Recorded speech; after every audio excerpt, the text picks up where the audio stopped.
Bienvenue les gens sur la chaîne de Captain. On va changer un petit peu, on va modifier le but de cette chaîne. Oui, on va continuer à poster un petit peu de vidéos d'Airsoft, il n'y a pas de souci. Mais on va aussi s'amuser à poster maintenant des ouvertures de paquets, alors, des unboxings de différentes choses que je vais commander, que je vais déballer, ouvrir, utiliser. Pour commencer, ici, derrière moi, juste là, je ne sais pas si vous voyez, mais on a fait de la place à côté de mon imprimante 3D. Pour une nouvelle imprimante 3D. Ce sera une Creality Ender 3 Pro qui nous fera deux petites imprimantes ici. Elle a été commandée dans le cadre d'un projet bien spécifique. Un petit défi qu'on se lance, ça va être sympa. Et je vous propose de découvrir tout ça en vidéo maintenant.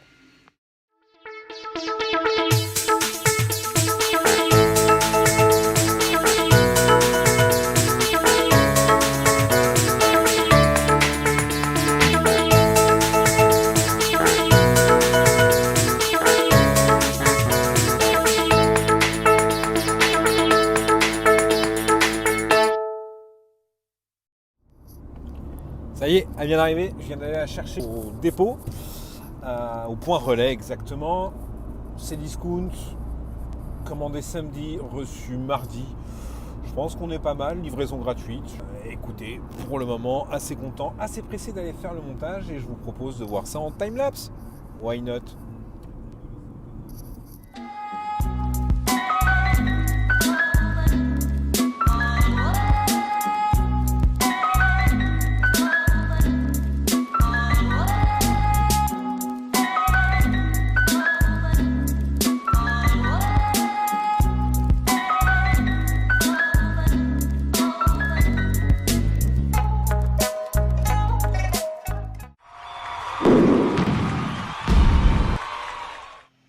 Ok, donc montage fini, elles sont là, côte à côte, les deux mémères. Hop, si je dois vous montrer un petit peu, elle est là, elle est toute mimi. Et maintenant, il n'y a plus qu'à faire le réglage du bed. Donc encore une fois, place au timelapse.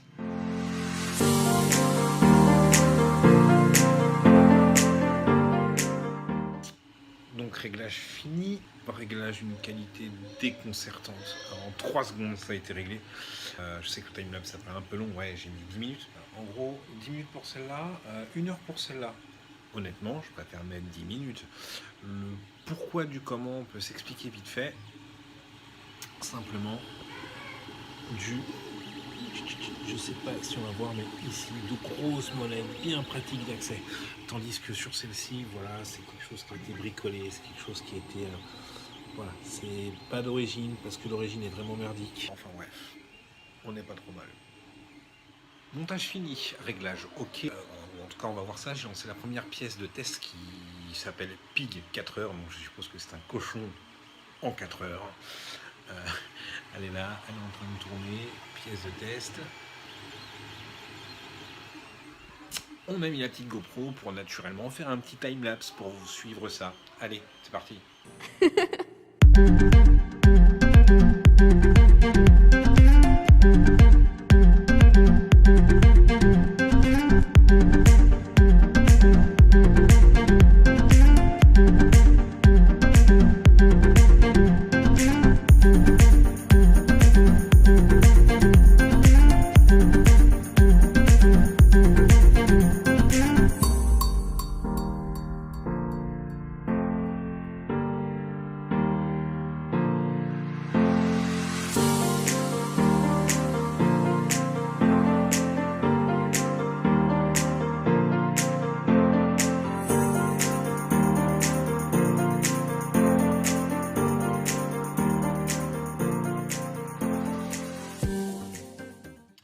Donc voilà, je vous cache pas qu'il s'est quand même passé quelques jours entre le lancement du timelapse et aujourd'hui.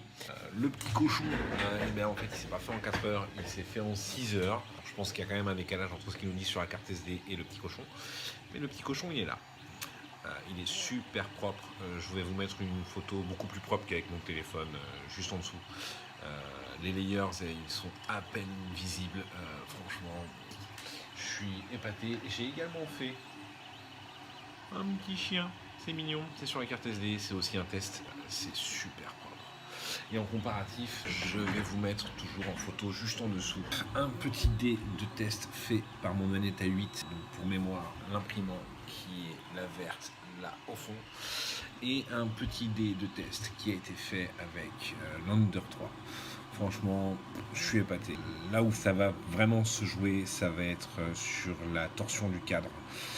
La Netta 8, c'est un cadre plastique en ABS, je crois, ce qui fait qu'il se tord légèrement quand le chariot se balade, alors que sur l'Under 3, pas du tout, c'est cadre en aluminium. Franchement, c'est assez sympa. La petite modif que j'ai fait en cours d'impression, c'est que sur l'Under 3 d'origine, on va retrouver ce qu'on appelle un bulltack, qui est ici. Ça, c'est posé sur le plateau et on est censé imprimer directement dessus. Le souci, c'est que j'avais des problèmes d'accroche sur le bulltack. J'ai regardé pas mal d'avis. Je suis revenu à mes premiers amours, le plateau en verre. Le plateau en verre va vous donner un lissage vraiment propre.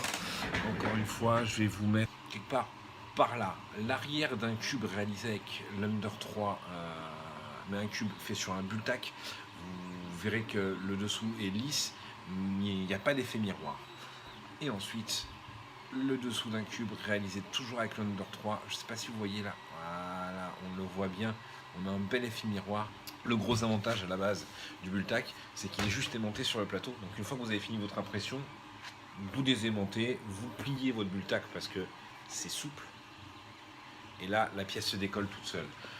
Honnêtement, sur une dalle en verre, il y a juste à attendre un petit peu que la dalle refroidisse, ou vous enlevez votre dalle en verre, vous la passez sous l'eau froide, la pièce se décolle toute seule aussi. Effectivement, si vous l'enlevez pour aller passer sous l'eau froide, je vous conseille de régler votre plateau aussi. Allez, on passe au comparatif. Pour les puristes, ceux qui connaissent, franchement, vous le savez, rien à voir, deux produits complètement différents. On n'attend pas forcément la même chose de ces deux machines, ou en tout cas pas en sortie de boîte. Donc comme je disais, on va comparer l'Under 3 de chez Creality, la version Pro, à la Netta 8 de chez Annette, modèle A8. L'Under 3 de chez Creality, je vous ai montré plusieurs fois l'imprimante pendant la vidéo. Petite machine assez sympa, commandée, je vous l'ai dit, chez Cdiscount. Livraison 3 jours, temps de montage pour l'Under 3, c'est-à-dire je suis arrivé chez moi, j'ai ouvert le carton 1h20 après, elle était en train d'imprimer. J'ai bien 1h20 après, elle était montée, réglée et elle printait. La Netta 8, elle, je me base que sur les ondits, les retours que j'ai vus sur différents avis, différents montages sur différents groupes Facebook. Les gens mettent a priori entre 7 et 10 heures, je vous dis bien a priori. Pourquoi? Parce que moi je ne l'ai pas monté, je l'ai acheté d'occasion. Voilà pour ça. Pour ce qui est des capacités d'impression, quand je parle de capacité d'impression, on va parler du volume d'impression. Sur la Netta 8, je suis sur du 220 par 220 par 240 de haut. Sur l'Under 3, elle est donnée pour 220, 220 ou 250 de haut, donc 220 de large, 220 de profond et 250 de hauteur, sauf que le plateau, lui, fait 235. Là, comme vous pouvez le voir, pour le moment, j'ai mis une dalle en verre de 220. Pourquoi? Parce que c'était un rab que j'avais de mon Netta 8. Donc j'ai me chercher une dalle en verre de 235. Pour les grosses différences entre A8 et Under, elles sont où? La grosse différence déjà, elle va être sur le cadre. Effectivement, le cadre pour l'A8 est un cadre en plastique, en ABS. Pour la Under 3, on est sur de l'aluminium. Donc déjà, on a un cadre qui sera beaucoup plus rigide. Sur l'Under 3, vous l'avez compris sur les différentes photos que j'ai pu vous poster tout à l'heure. Sur la 8, on va avoir tendance, ça ne se voit pas à l'œil nu, mais pendant le print, voilà, ça va légèrement bouger. Moi, pour essayer de rigidifier un petit peu tout ça, je l'ai vissé sur le bureau pour éviter qu'elle bouge d'elle-même, en fait, qu'elle se torde. Autre grosse différence qu'on va pouvoir retrouver, c'est que d'origine, l'Under 3 a des protections contre la surchauffe, a des protections de reprise suite de coupure d'énergie, ce que n'a pas du tout la Netta 8. La Netta 8 d'origine n'a pas de protection contre la surchauffe. C'est-à-dire que toute l'énergie, que ce soit du plateau chauffant, que ce soit de la buse, passe effectivement par la carte mère qui est là-bas. Donc la carte mère crame, quand je dis qu'elle crame, c'est qu'elle peut décéder ou simplement cramer dans le sens littéral du terme. Du coup, le propriétaire, l'ancien propriétaire, celui qui a fait le montage de cette imprimante, lui, il y a monté à l'intérieur, là, dedans, 2 petits MOSFET pour dériver l'énergie du plateau et de la buse. Ce qui fait que l'énergie ne passe plus par la carte mère, on a moins de risque d'incendie. La ETA8 n'a pas de bouton on-off. Vous êtes obligé directement d'aller à la prise, là-bas, la débrancher ou la brancher quand vous voulez l'utiliser. Moi, vous l'avez vu, j'ai simplement mis une rallonge avec un bouton on-off, c'est beaucoup plus simple.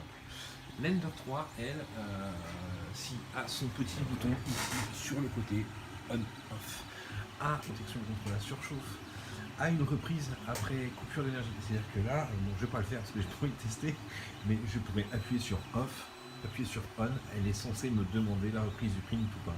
Si je clique sur oui, c'est censé repartir. Ce que ne fera pas, encore une fois, la méthode. L'autre gros avantage de l'Under 3, ça va être l'affichage des informations de la machine par rapport à la ETA 8 où là, c'est pas dire que c'est moins bien. Honnêtement, je préfère vraiment l'affichage de l'Under 3. Le pourquoi du comment. Ici, hop là, on a l'affichage de l'Under 3 en plein print. Où en fait, on va retrouver ici l'information température buse. Donc la buse, c'est la buse d'impression, avec la température demandée et la température réelle de la buse. On va retrouver là le plateau chauffant avec la température demandée et la température réelle, la vitesse du ventilateur, parce qu'il y a un petit ventilateur qui vient souffler sur les buses pour refroidir au fur et à mesure le plateau. Ici, les informations de position des différents axes X, Y et Z. Et ici, depuis combien de temps votre print est lancé et où est-ce qu'il en est. Après, on va éviter de venir trop trifouiller, mais la navigation, hop, se fait via cette petite molette ici. Et vous venez à chaque fois, stop, print, pause, print, on va pas jouer à ça. Par exemple, hop, je valide, contrôle, température, motion, filament, et tout ce qui s'ensuit, hop. Et quand je veux ressortir, je vais tout en haut, bing, hop là, je sors, tac, je sors, hop, et me revoilà ici sur l'affichage. Et franchement, tout sur une seule molette, c'est assez sympa, on peut naviguer assez rapidement. Sur la ETA 8, on va retrouver ici ces 5 boutons avec l'affichage ici. Température réelle de la buse, la température demandée. Donc j'y demande 0, elle est à 22, c'est température ambiante. Température du plateau chauffant, 22, 0, donc c'est la température ambiante. Les différentes informations du Z, vitesse ventilateur qui est ici, et printer ready, donc elle est prête à printer. Pour venir naviguer dans les menus, allez. Par exemple, on va faire monter en température la buse. Donc, je regarde. Je suis sur mon écran principal, je viens appuyer au centre, et là je peux commencer à rentrer dans les programmes. Donc, je vais descendre. Back, c'est pour sortir. Setting, c'est Home All par exemple. Allez, si je clique sur Home All, elle va me faire un petit retour 0.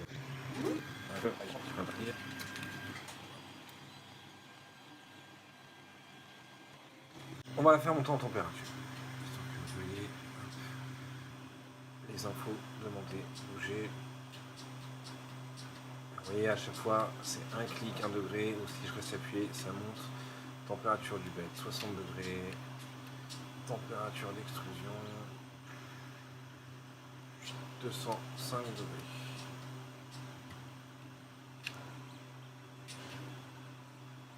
Je sors. Ah, ça y est. Donc, demandez 205, hop, ici demandez 60, et là on voit que c'est en train de monter en température. Mais voilà, autre chose par rapport à l'Under 3, il n'y a aucune info sur le temps de début d'impression.